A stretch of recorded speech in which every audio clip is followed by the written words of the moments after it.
It was around 4:30 when I got in from school, rain dripping from my heavily saturated clothes.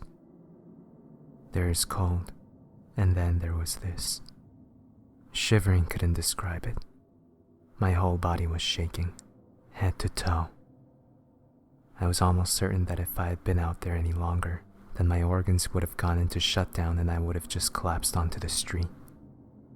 I reached for a towel, dried myself off as best I could, and headed upstairs to change. Whilst on my journey up the stairs, I removed several articles of clothing and put them on the house radiators as I went. First off came my socks and hoodie. I placed them on the living room radiator, then my shirt, which I placed on the radiator at the bottom of the stairs. Making my way up the stairs, I turned up the thermostat as high as it could possibly go before placing my jeans and underwear on the radiator just outside my bedroom door. I changed into some clean clothes and made myself comfortable. I tucked myself into my bed and placed my laptop over my knees. I began to browse YouTube for a good creepypasta reading, and before long, I found a good reading of the Edgar Allan Poe classic, The Telltale Heart. Not really a creepypasta, but it's still a story that I enjoy hearing that never gets old to me. About 5 minutes into the story, I began to feel really drowsy. It was my own fault, really, given the night before I was up till late watching Family Guy reruns on TV. I made a decision to rest my eyes for a bit while I listened to the story, given it had no video, and I had some time to kill before my mom got home and made me something good to eat.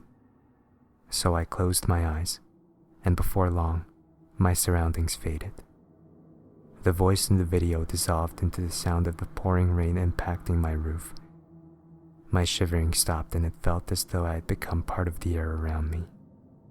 The feeling was peculiar, but it was a nice feeling, and so I did nothing to fight it. I just drifted off into an unusual form of dreamless sleep. After a short while, I sprung out of bed with an unusual amount of life. I felt so well rested. I looked at my clock. I'd only been sleeping for half an hour. Normally, I would have been a tad suspicious of this, but given how amazing I felt, I just threw caution to the wind and went about my business. My parents were home, both of them. This was unusual, I thought.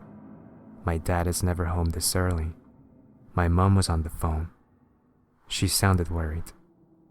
I couldn't make out a single word she was saying, almost as though she was speaking a different language. The words sounded perfectly clear. I just couldn't understand them. I asked her what was wrong, and she just blanked me, as she does when I interrupt her when she's on the phone. I felt rude and so went away and vowed to myself not to disturb her again. 10 more minutes passed before an ambulance appeared outside my house. This is a fairly normal occurrence. The couple next door are both paramedics.